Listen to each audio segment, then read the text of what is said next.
நாம் முட்டைகோஸ் சட்னி செய்வதற்கு ஒரு பெரிய வெங்காயம், 2 தக்காளி பழம், முட்டைகோஸ், பச்சை மிளகாய் பொடியாக நறுக்கி எடுத்துக்கொள்ள வேண்டும். ஒரு கடாயில் 3 ஸ்பூன் எண்ணெய், 1 ஸ்பூன் உளுந்து, 2 ஸ்பூன் கடலைப்பருப்பு நன்றாக பொன்னிறமாகவும் நாம் நறுக்கிய வெங்காயம், கறிவேப்பிலை, பச்சை மிளகாய் போட்டு தேவையான அளவு உப்பு போட்டு வதக்க வேண்டும்.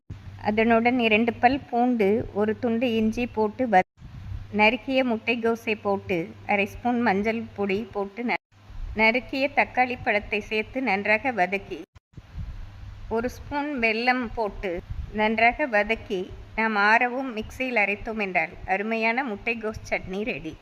இது இட்லி, தோசையுடன் மிக அருமையாக இருக்கும். பொதுவாக குழந்தைகளுக்கு காய்கறிகள் பிடிக்காது. இதேபோல் சட்னி செய்து கொடுத்தால் மிக ஆரோக்கியமாக இருக்கும். இதை மிக எளிதாக செய்து விடலாம்.